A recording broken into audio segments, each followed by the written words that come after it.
Nous te rendons la gloire et nous t'adorons. Nous te rendons la gloire et nous t'adorons, car tu es merveilleux, tu es digne de louange, tu es merveilleux, tu es digne de louange. Nous te rendons la gloire, nous t'adorons. Nous te rendons la majesté, Seigneur. Nous t'honorons, Seigneur. Tu es merveilleux. Tu es digne de louange. Tu es merveilleux. Tu es merveilleux. Tu es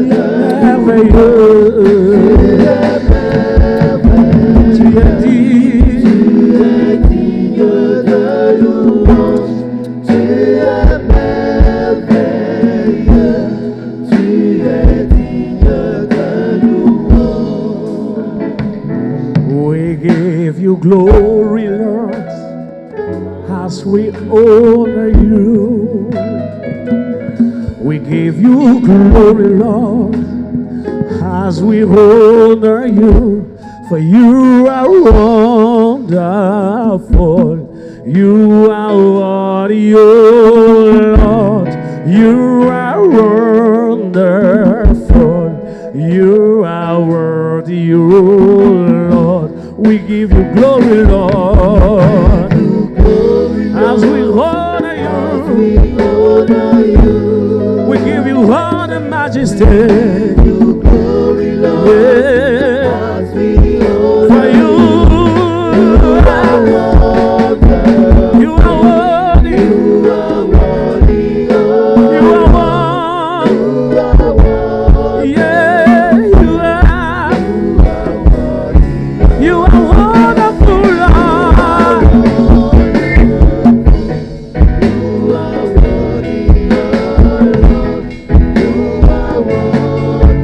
You are worthy. You are wonderful.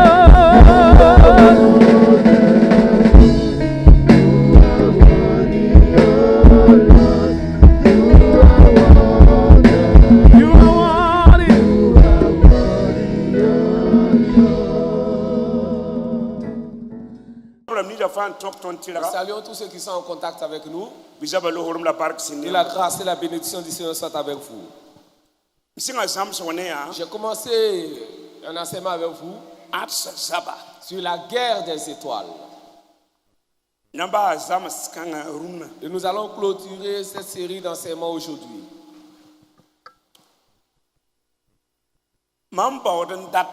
Ce que je veux, c'est que chaque croyant sache qu'il a une étoile. Que tout enfant de Dieu sache et accepte et reconnaisse qu'il a une étoile. Genèse 15 et le verset 5. Dieu dit à Abraham, il était sous sa tente. Dieu lui dit, sors, lève les yeux vers le ciel. Si tu peux compter les étoiles, compte. Ta postérité sera aussi nombreuse comme les étoiles dans le ciel. Galates 3:7. Version parole de vie. Version parole de vie. Il a dit sachez-le. Si on n'avait pas dit sachez-le, que ce sont les croyants qui sont de la vraie famille d'Abraham. Alors si tu crois que tu es de la postérité d'Abraham, puisque Jésus est de la postérité d'Abraham, alors c'est que tu as une étoile. Et Abraham avait déjà vu ton étoile. Dans le monde des étoiles, l'étoile de la personne apparaît 400 ans avant que sa personne même ne naisse. Alors ce jour-là, Abraham avait déjà vu ton étoile. Il avait déjà vu mon étoile. Alors tu as une étoile.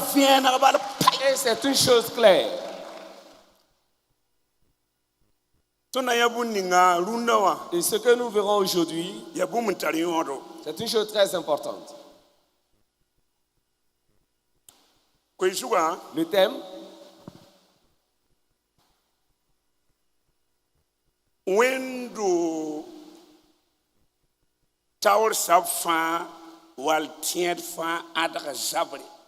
la guerre des étoiles, l'étoile de chaque responsable d'église ou de chaque chrétien. Je reprends.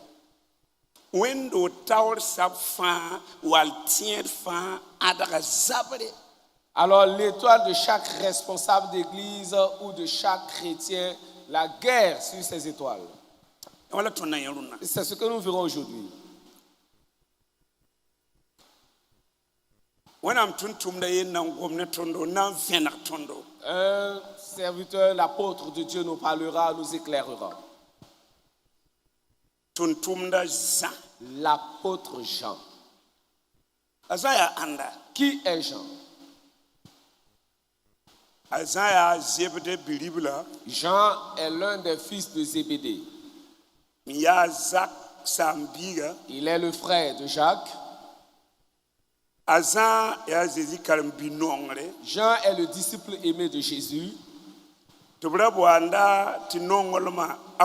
Il était appelé l'apôtre de l'amour.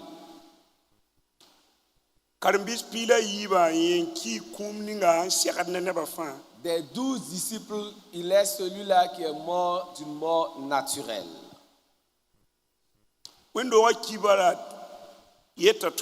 L'histoire de l'Église nous apprend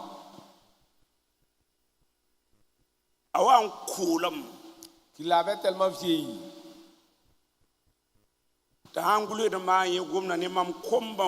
Et lorsqu'il s'adressait maintenant aux gens de son temps, il disait « mes petits enfants ». Non pas mes petits frères, mes enfants, mais mes petits enfants. L'histoire nous apprend qu'à cause de la force de l'âge, il fallait aller le chercher lors des rassemblements, l'amener et le ramener. Et les persécuteurs de l'Église ont essayé à plusieurs reprises de le tuer en vain. Par exemple, il fut plongé dans des barriques d'huile bouillante. Des barriques d'huile bouillante. Mais il ressort toujours indemne. Il est celui-là qui a le plus vieilli par rapport aux autres disciples. Et lorsque Jésus était sur la croix, il n'y avait pas autre homme si ce n'est Jean parmi ses disciples.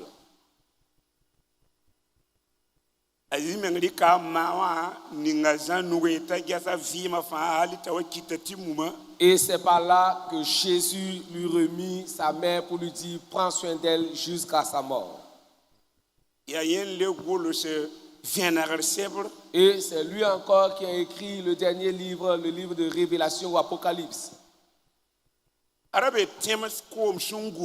Il était sur une île. Et Jésus lui a apparu là. Et lui a révélé 2 mystères. Un mystère, c'est une vérité révélée. Une vérité qui était là, mais qui était cachée. Et maintenant, Dieu la révèle à qui il veut bien la révéler. Un mystère. Les 2 mystères, Le premier mystère, c'est les 7 chandeliers d'or. Et le deuxième mystère, les 7 étoiles dans la main droite de Jésus.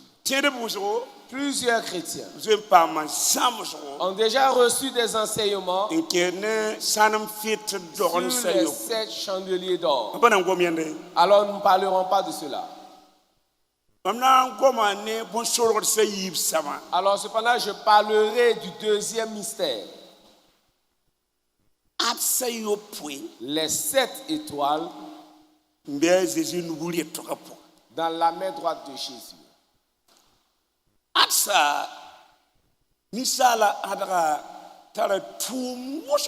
Alors, l'étoile de l'être humain a plusieurs choses. Et c'est ce que nous verrons. Nous sommes en Apocalypse au chapitre 2, verset 1er.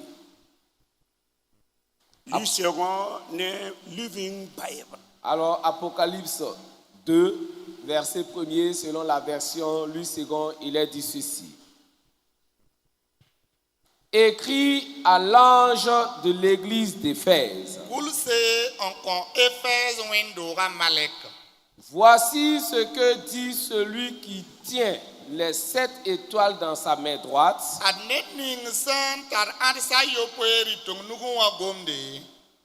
Celui qui marche au milieu des 7 chandeliers d'or.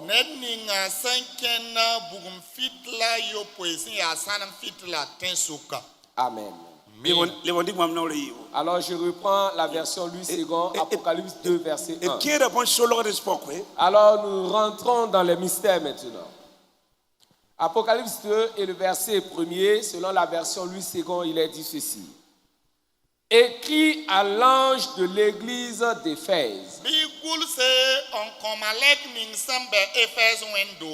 Voici ce que dit celui qui tient les 7 étoiles dans sa main droite.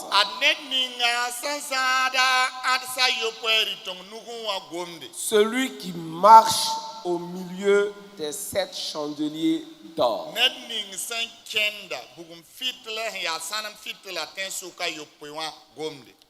Amen. Amen. Selon la version de Living Bible traduite en français. Écrit une lettre aux responsables de l'église d'Éphèse.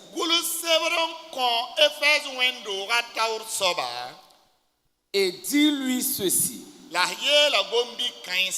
J'écris pour t'informer d'un message de celui qui marche parmi les églises.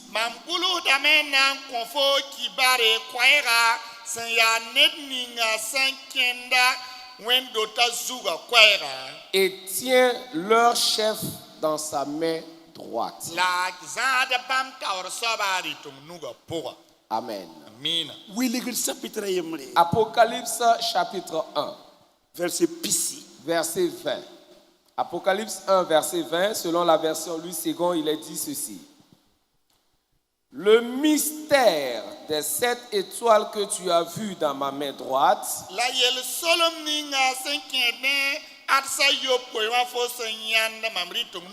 et des 7 chandeliers d'or. Les étoiles, les 7 étoiles sont les anges des 7 églises.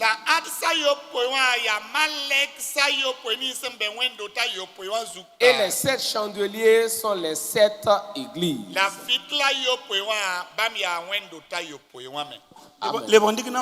Je reprends. Là, c'est par rapport au mystère. Apocalypse, chapitre 1er et le verset 20. Selon la version Louis II, il est dit. Le mystère des 7 étoiles que tu as vues dans ma main droite et des 7 chandeliers d'or. Les 7 étoiles sont les anges des 7 églises. Et les 7 chandeliers sont les 7 églises. Amen. Selon la version de Living Bible traduite en français. Voici la signification des 7 étoiles que tu as vues dans ma main droite et des 7 chandeliers d'or. Les 7 étoiles sont les chefs des 7 églises et les 7 chandeliers sont les églises elles-mêmes. Amen. Soyez attentifs.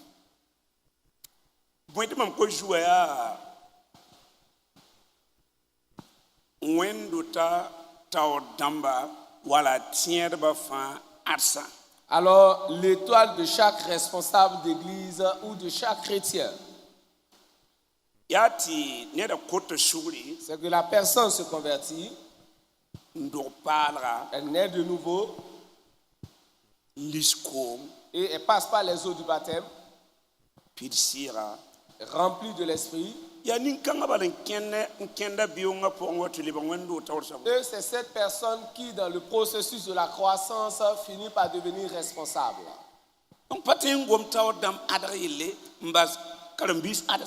peut donc pas parler de l'étoile d'un responsable sans pour autant parler de l'étoile de tout fidèle, de tout chrétien.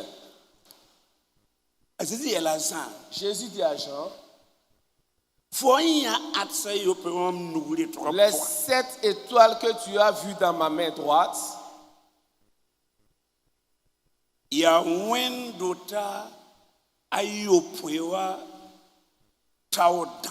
sont les responsables des 7 églises.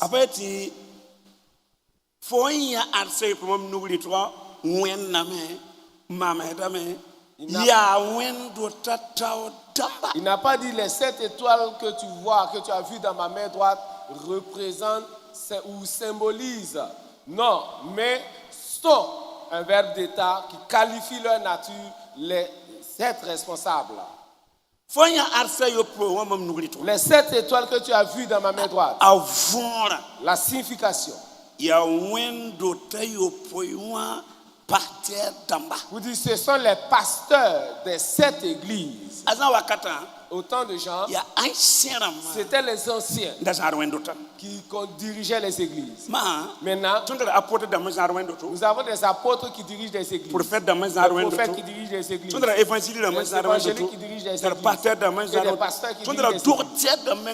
Nous avons des docteurs même qui dirigent les églises. Nous avons des anciens qui dirigent les églises, des diacres qui dirigent les églises. De simples fidèles avec un bon témoignage qui savent mieux diriger une église que des pasteurs. Puisque tu es né pour être chef responsable. Alors si tu ne l'es pas actuellement, c'est que cela est en devenir. Ta destinée. Tu es né sur cette terre pour être un responsable. Soit un chef de famille, un chef de service, un responsable d'église. Alors il est question de ton étoile ici. Le mystère. Jésus lui-même dit le mystère que tu as vu. Les 7 étoiles-là sont les 7 chefs des églises. Toi qui m'écoutes à cette heure, c'est ton étoile qui est dans la main droite de Jésus. Nous allons vous présenter les 7 églises et par la suite nous allons avancer. Vous verrez que les 7 églises,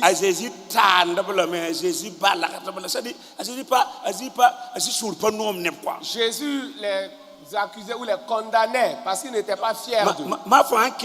Maintenant, en me suivant, tu pourras te décrire par rapport à ces églises-là. Nous vous présentons les églises. Les 7 églises et les reproches faits par Jésus. La première église, c'est l'église d'Éphèse. Tu as abandonné ton premier amour. Verset à référence. Alors, le verset de référence est Apocalypse 2 et le verset 4. L'église, la première église.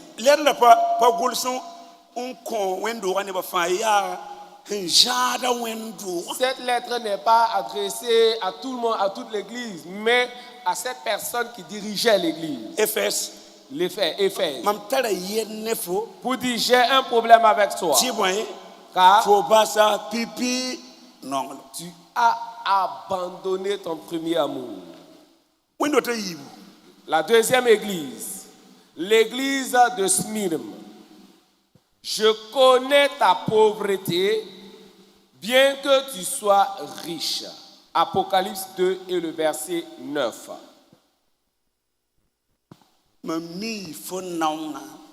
Je connais ta pauvreté, bien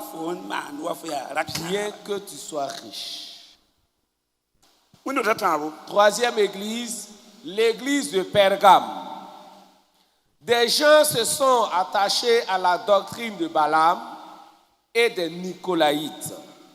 Apocalypse 2, versets 14 et 15. Cette église-là. Alors, les gens se sont attachés à la doctrine de Balaam et des Nicolaïtes. Quatrième église, l'église de Thyatire. Tu laisses la femme Jézabel, qui se dit prophétesse, enseigner et séduire mes serviteurs pour qu'ils se livrent à l'impudicité et qu'ils mangent des viandes sacrifiées aux idoles. Elle ne veut pas se repentir de son impudicité. Apocalypse 2, versets 20 et 21. Tu laisses la femme Jézabel.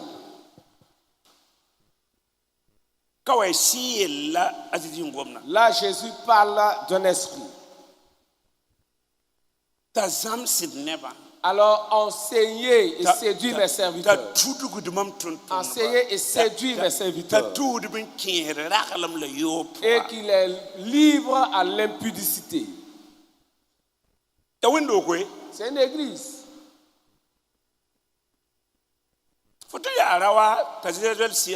Tu peux être un homme, cependant être animé par l'esprit de Jésus. Si tu n'en es que tout ce que tu fais, c'est pour séduire les gens. Si c'est pour piéger les gens. C'est pour détruire les gens.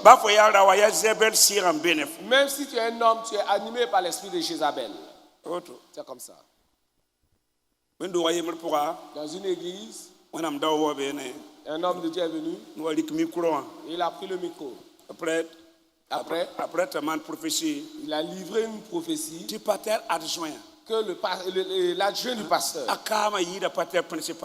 alors a une onction plus grande que celle du pasteur principal. Donc,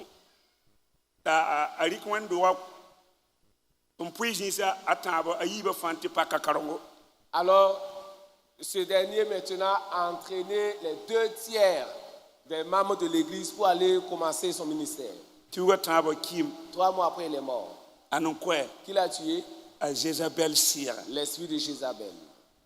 Nous continuons. 5e église. L'église de Sardes. Tu passes pour être vivant et tu es mort. Je n'ai pas trouvé tes œuvres parfaites devant mon Dieu. Répands-toi. Apocalypse 3, versets 1 à 3. Tu passes pour être vivant. Et tu es mort depuis 4 ans même. Alors tu peux être mort tout en circulant. Mort ambulant. Alors tu es mort, mais tu manges toujours.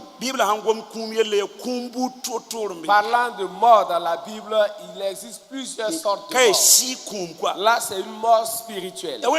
C'est une église. 6e église. 6e église, l'église de Philadelphie. Tu as peu de puissance. Apocalypse 3 et le verset 8. Alors, dans cette église, c'est celle-là qui vaut mieux. Alors, tu as peu de puissance. Et on a pu ajouter autre chose. Tu as peu de d'onction. Mais quand même, ça vaut mieux. Vaudrait mieux avoir une petite onction et aller au ciel que d'avoir une grande onction et puis aller en enfer. Septième église, nous avons l'église de Laodicée. Apocalypse 3:8 pour l'église de Philadelphie. Et septième église, nous avons l'église de Laodicée. Je sais que tu n'es ni froid ni bouillant. Tu es tiède. Tu dis être riche, que tu n'as besoin de rien. Tu ne sais pas ce que tu es malheureux, misérable, pauvre, aveugle et nu. Apocalypse 3, 15-17.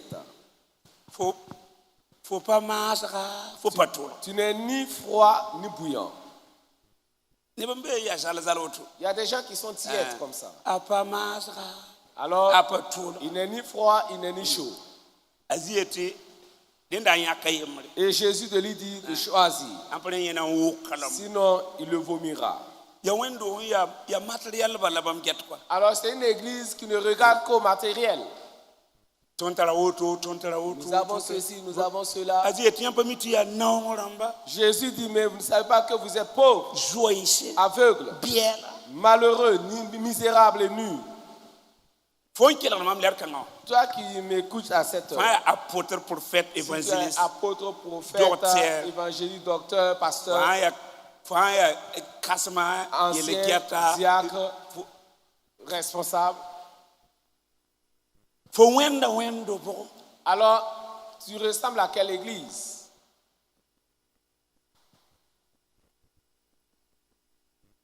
Toi qui m'écoutes, par rapport aux 7 églises citées là, où est-ce que tu te situes? C'est là le mystère. Alors, le mystère que tu as vu dans ma main droite, le mystère des 7 étoiles que tu as vu dans ma main droite sont les chefs des 7 églises. Vous dites les pasteurs des 7 églises, les prophètes des 7 églises, les apôtres des 7 églises, les évangélistes des 7 églises, les docteurs des 7 églises, les diacres des 7 églises, les anciens des 7 églises. Alors les chrétiens des 7 églises, les chrétiens, les croyants de cette église, tu te retrouves là. Maintenant, à quel niveau est-ce que tu te situes par rapport aux 7 églises? L'étoile. Il est question d'étoile.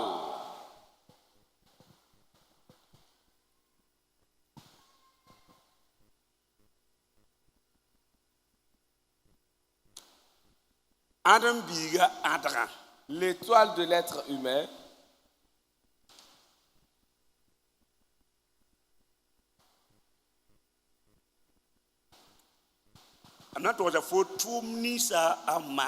Alors, je vais te donner quelques rôles, le rôle que joue l'étoile de chaque responsable d'église ou de chaque chrétien. Premièrement, le premier rôle, l'étoile doit briller.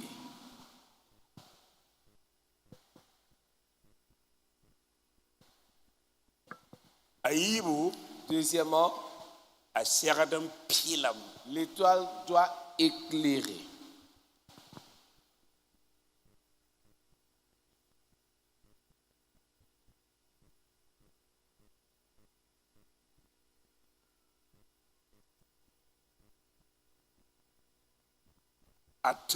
Troisièmement, l'étoile doit bouger ou se déplacer.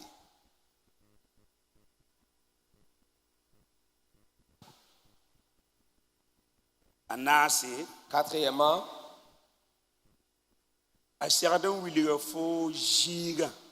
ton étoile doit te montrer sa position. Où est sa position? Cinquièmement,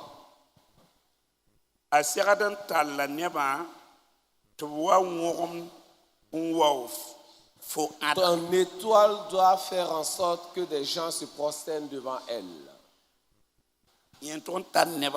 C'est l'étoile qui doit faire en sorte que des gens se prosternent devant elle. Pas pour se prosterner devant toi, mais devant ton étoile.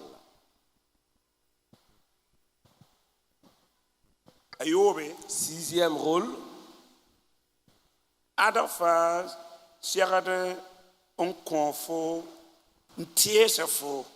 L'étoile doit indiquer la direction et guider. Septième rôle.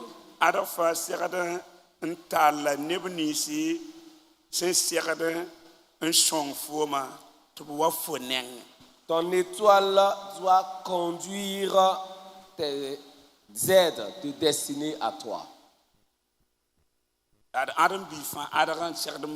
Voici le rôle que doit jouer l'étoile de tout croyant. Pose la question à la personne à côté de toi. Quel rôle joue ton étoile parmi tout ce qui a été cité? Je reprends une seconde fois.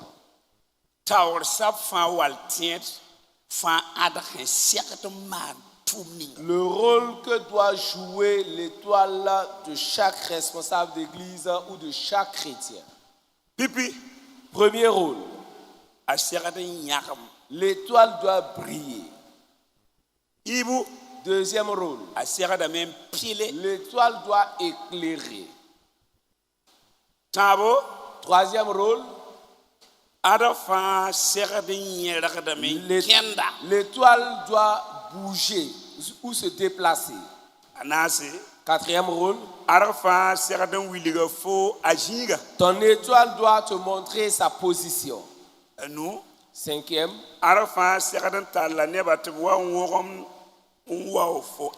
Ton étoile doit faire en sorte que des gens se prosternent devant elle. Sixième rôle. L'étoile doit indiquer la direction et guider. Septième rôle.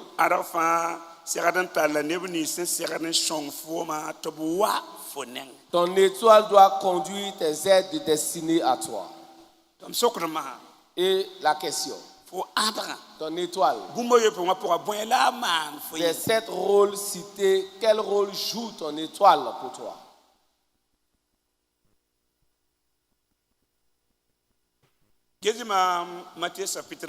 Nous sommes en Matthieu au chapitre 2, versets 9 et 10. Matthieu 2, versets 9 et 10. Nous lisons Matthieu 2, 7, 10. Selon la version Louis II, il est dit. Alors Hérode fit appeler en secret les mages et s'enquit soigneusement auprès d'eux depuis combien de temps l'étoile brillait.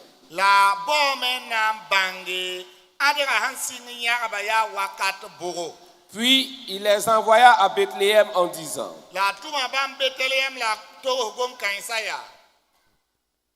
Allez et prenez des informations exactes sur le petit enfant. Quand vous l'aurez trouvé, faites-le moi savoir, afin que j'aille aussi moi-même l'adorer. Verset 9. Après avoir entendu le roi, il partit. Et voici, l'étoile qu'ils avaient vue en Orient marchait devant eux, jusqu'à ce qu'étant arrivée au-dessus du lieu où était le petit enfant, elle s'arrêta. Quand ils aperçurent l'étoile, ils furent saisis d'une très grande joie. Amen. Daniel chapitre 12, verset 3. Selon deux versions. Daniel 12 et le verset 3, selon la version Louis II, il est dit: ceux qui auront été intelligents brilleront comme la splendeur du ciel.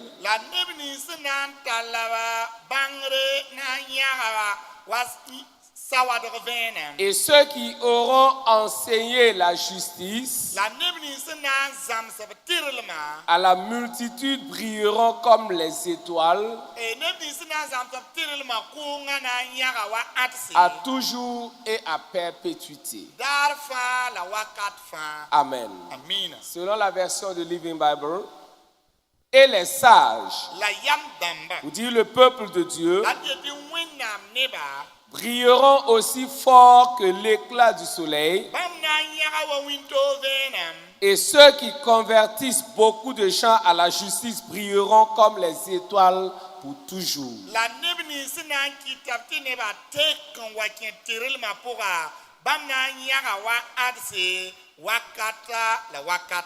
Amen.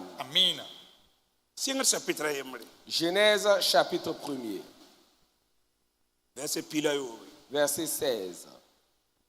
Genèse 1 et le verset 16. Il est dit selon la version Louis II: Dieu fit les deux grands luminaires. Le plus grand luminaire pour présider au jour et le plus petit luminaire pour présider à la nuit. Il fit aussi les étoiles. Selon la version de Living Bible. Car Dieu avait fait deux grands luminaires, le soleil et la lune, pour éclairer la terre. Le plus grand, le soleil, pour présider au jour, et le plus petit, la lune, pour présider à la nuit. Il avait aussi fait les étoiles. Amen. Que le Père bénisse sa parole. L'étoile de Jésus, depuis l'Orient, bougeait. 2 ans, pour dire 24 mois durant. Et les 3 grands sorciers, les mages, suivaient jusqu'à Jérusalem. Et ils ont échangé avec Hérode. Et à leur sortie, l'ange a commencé encore à se déplacer. Et finalement s'est positionné au-dessus d'un endroit. Et quand ils sont rentrés, voici Marie et le petit enfant. Il est dit que les mages, les sages, les intelligents, alors Daniel nous parle du temps de la fin.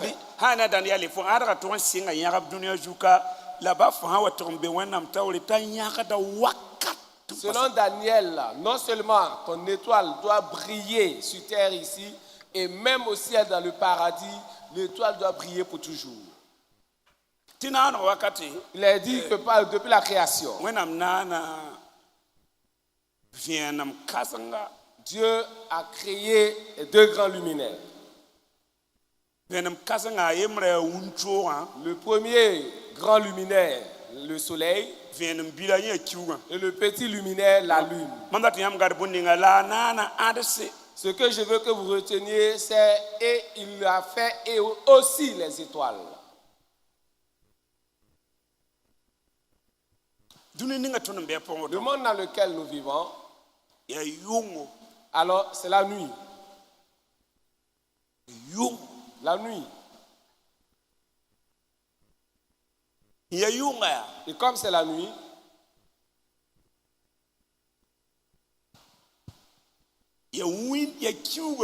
alors c'est la lune et les étoiles qui devaient éclairer ou qui doivent éclairer les gens la nuit. Sachez que nous sommes au soir dans la nuit. Et nous allons plus en profondeur encore dans la nuit. La nuit. Or, dans la nuit, tous les êtres humains, les êtres vivants recherchent la lumière. Alors, Dieu t'ayant créé, c'est pour que tu éclaires. Mais si l'étoile ne brille pas, elle ne pourra pas éclairer.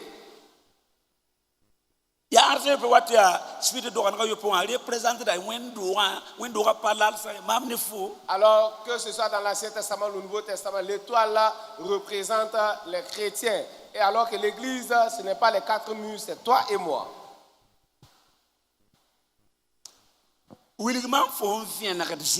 Alors montre-moi où est-ce que tu éclaires. Dans la société dans laquelle nous sommes, c'est la nuit. Mais où est-ce que ton étoile brille afin d'éclairer les gens? Alors, qui est-ce qui bénéficie de l'éclairage de ton étoile?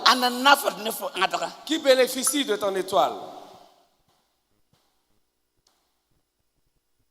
Par exemple, les 7 églises, les responsables, les chefs, tous les 7,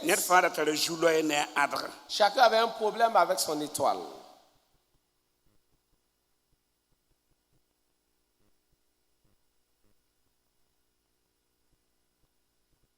Et je vous ai donné les 7 rôles que doit jouer l'étoile. Maintenant, je vais te donner les principes. Sachez que Dieu est un Dieu de principes. Comment faire pour que ton étoile brille? Comment faire pour que ton étoile éclaire? Comment faire avec ton étoile?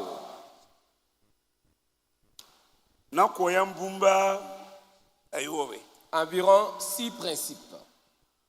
Dieu est un Dieu de principe. Ce n'est pas parce que tu viens à l'église que ton étoile va briller. Ce n'est pas le fait de porter un gros titre que ton étoile va briller. Ce n'est pas ton titre qui amènera l'étoile à bouger, à se déplacer. Ou à te montrer sa position. Ou te donner la direction, te guider. Amener les gens à se prosterner devant elle.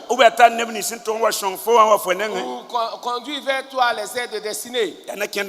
Il y a des principes. Et ce sont ces principes que tu ne connais pas. Le premier principe. Vivre dans la sanctification. La sanctification.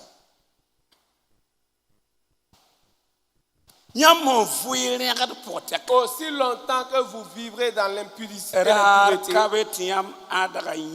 au grand jamais votre étoile ne pourra briller. Au grand jamais elle ne pourra éclairer, ni bouger.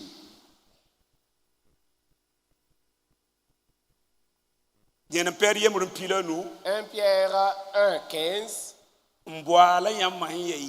Puisque celui qui vous a appelé est saint, vous aussi soyez saints dans toute votre conduite. Car je suis saint. C'est ce que Dieu déclare.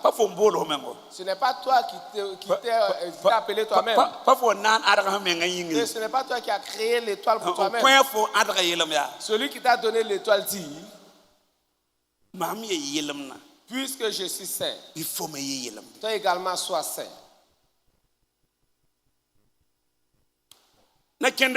Deuxième principe.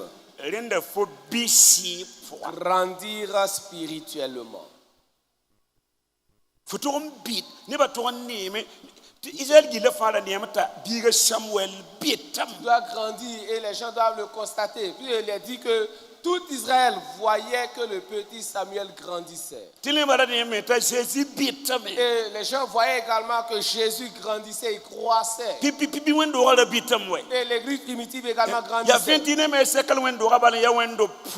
C'est l'église du 21e siècle seulement qui demeure un nez. Si tu veux que ton étoile brille et éclaire, bouge, comme l'étoile de Jésus, il va falloir grandir spirituellement.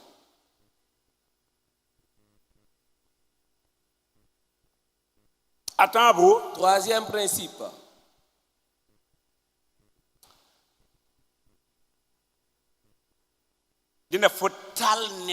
Amener les gens à la conversion. Tout ce que tu fais, c'est pour amener une personne dans l'ignorance, une personne qui se trouve dans le péché. Tu l'amènes à reconnaître alors qu'elle est ignorante, qu'elle est une pécheresse. Et tu amènes cette personne à se repentir. Et c'est là Daniel nous dit, au ciel, ce sont ceux qui amènent la multitude à la conversion qui vont briller pour toujours. Qui est-ce que tu as mené à reconnaître qu'il est un pécheur? Alors qui par toi s'est repenti? La raison pour laquelle ton étoile ne brille pas. Qui est-ce que tu as mené du péché à la lumière? Là pourquoi ton étoile ne brille pas? Ne pas dire 2 ou 3 personnes, mais ceux qui amènent la multitude à la conversion. L'étoile commencera à briller non seulement sur terre ici, mais aussi dans le ciel. Ce sont des principes. Voilà pourquoi c'est un mystère. Pas que tu aies fait 60 ans dans la foi chrétienne. Non. Pas que ce n'est pas ça. Il y a des principes établis. Ceux-là qui auront enseigné la justice à la multitude et les amèneront à la conversion. Jusqu'au ciel. Il a dit, leurs étoiles brilleront pour toujours et à perpétuité. Quatrième principe. Alors ceux-là qui utilisent leurs biens afin d'agrandir le royaume de Dieu. Le royaume. Il est question de royaume. Ce sont les enfants du royaume qui doivent agrandir le royaume. Et ce sont les enfants du royaume de Dieu seulement qui n'essaient pas d'agrandir le royaume de Dieu. Je suis allé dans une localité dont je tairai le nom. J'ai vu un jeune musulman de 37 ans. Alors il a pris 1 milliard afin d'acheter un terrain pour sa communauté. Et l'endroit s'était occupé par le plus grand maquis de la zone.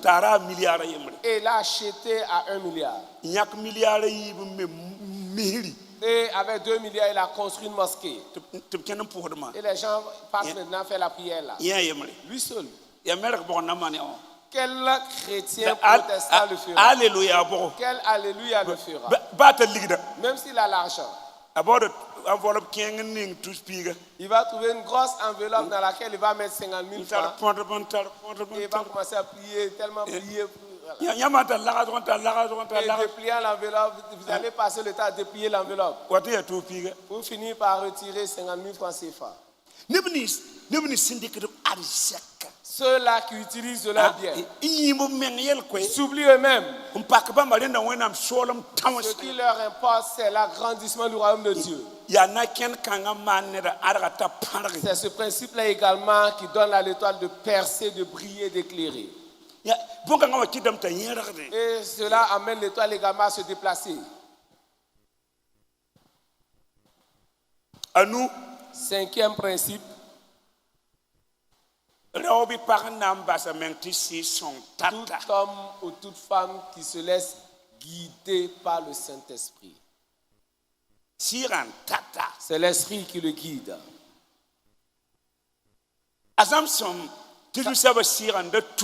Alors, Samson il a dit que l'Esprit du Seigneur le poussait.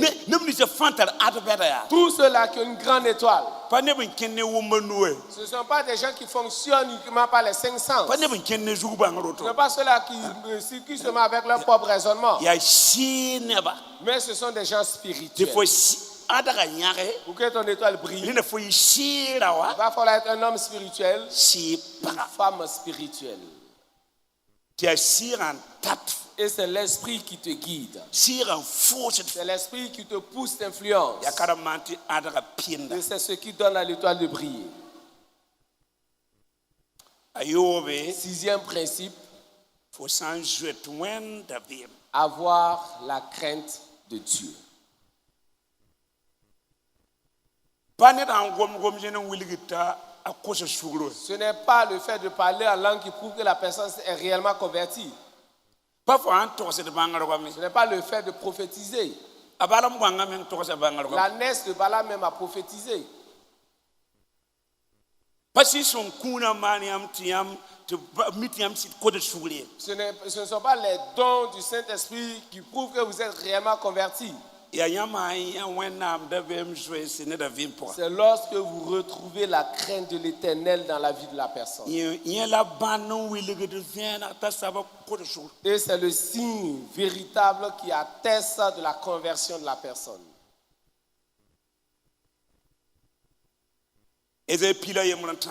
Ésaïe 11 et le verset 3. Jésus respirait la crainte de l'Éternel Dieu. Raison pour laquelle son étoile là dépasse toutes les autres étoiles. Les sorciers ont vu les éclats, la lumière de cette étoile. Les rayons de cette lumière. Et ma Bible me dit qu'il respirait la crainte de l'Éternel. Il y a un principe. Alors la femme de Potiphar a voulu que Joseph couche avec elle. Il dit non. Il est bien vrai qu'il n'y a personne pour nous surprendre. Mais il y a un œil dans le ciel qui nous regarde. Je ne peux le faire et pécher contre mon Dieu. Et voici, il avait une étoile plus grande que celle même de ses grands frères. L'église primitive, ce n'étaient pas des gens instruits, de simples pécheurs. Mais voyez les exploits qu'ils ont accomplis. Ils marchaient dans la crainte de l'Éternel Dieu. Voici les principes. Si vous voulez que votre étoile et dans ces principes, il y a des anges même qui sont déployés pour veiller, surveiller l'étoile. C'est l'étoile qui te conduit jusque dans ta destinée. Les 7 églises, tous ces 7 pasteurs avaient des problèmes avec leur étoile. Si vous voyez une personne qui finit par dire que non, dans ma vie j'ai l'impression de tourner sur place, c'est que son étoile ne bouge pas. Son étoile est bloquée. Et parce que l'étoile a arrêté sa marche, toute sa vie est suspendue. Et il ne fait que tourner sur place. Et on va accuser les sorciers. Ce sont les sorciers. Alors, tout ce que les chrétiens, les protestants savent, quand les choses ne marchent plus, ce sont les sorciers. Où étaient les sorciers pour empêcher David de rentrer dans sa destinée? Où les sorciers étaient et n'ont pas pu empêcher Joseph d'être premier ministre en Égypte? Son étoile s'est arrêtée. L'étoile qui bougeait finalement s'est arrêtée. Alors c'est obligé alors que ta vie chrétienne s'arrête également. Lorsque l'étoile s'arrête, cette vie maritale, conjugale là s'arrête. Dès que l'étoile s'arrête, ta vie financière s'arrête. Ton onction s'arrête. Ta vie professionnelle s'arrête. Lorsque l'étoile bouge ou se déplace en ce moment, tout bouge également. Demande à ton voisin, est-ce que ton étoile bouge ou elle est arrêtée? Ta vie déjà me montre quelle est la position de ton étoile. Quelle sorte de personne es-tu? Et toute l'année durant, personne ne vient à l'église avec toi. Les gens ne suivront pas une personne qui marche dans l'obscurité. Alors ils vont suivre toujours cette personne qui a la lumière. Mais l'éclat, ton étoile là s'est éteinte. La prière. C'est qu'après ce message, ce sont les principes, Sinon toi-même tu sais que tu es une étoile qui a apparu 400 ans bien avant ta naissance. Mais nous ne voyons pas le rôle joué par cette étoile dans ta vie. Puisque les principes, c'est à toi de respecter ces principes. Et à ce moment, l'étoile pourra jouer son rôle. C'est à toi d'abord de respecter ces principes. Vous voyez la nuit dans laquelle nous rentrons maintenant. Oui. Alors, les ténèbres ne font que s'épaissir. Et Jésus te dit, vous êtes la lumière du monde. Vous dites, c'est vous les étoiles. Où êtes-vous pour que les ténèbres couvrent encore davantage? Où êtes-vous? Les questions d'étoiles. L'étoile ne brille pas, n'éclaire pas. Qu'est-ce que vous pourrez faire pour les autres? Je vais m'arrêter là. Tu n'as pas respecté les principes. Non. Chacun va demander pardon à Dieu. Tu n'as pas respecté les principes. Tu ne vis pas dans la sanctification. Tu ne grandis pas spirituellement. Tu n'amènes pas les gens à la conversion. Tu ne pas investir de tes biens pour l'agrandissement du royaume. Tu ne te laisses pas guider par le Saint-Esprit. Tu n'as pas la crainte de l'Éternel. Que chacun donc se répande.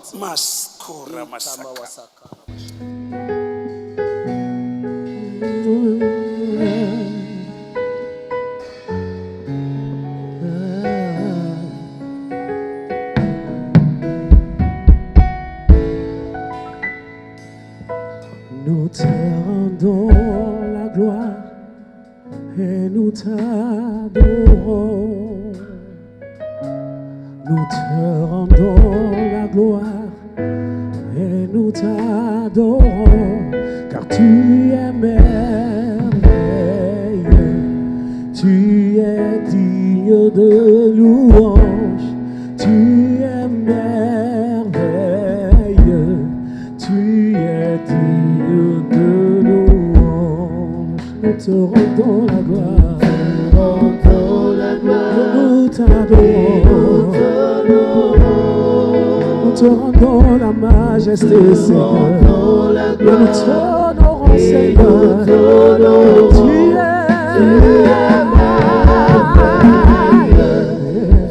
es digne de louange. Tu es merveilleux. Tu es merveilleux. Tu es digne de louange.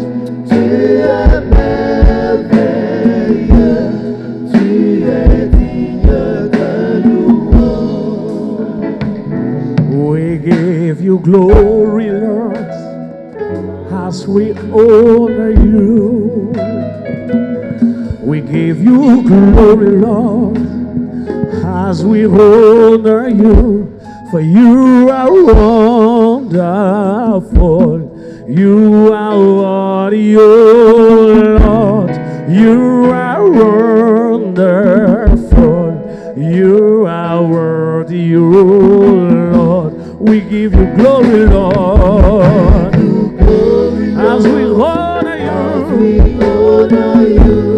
We give you all the majesty. Yeah.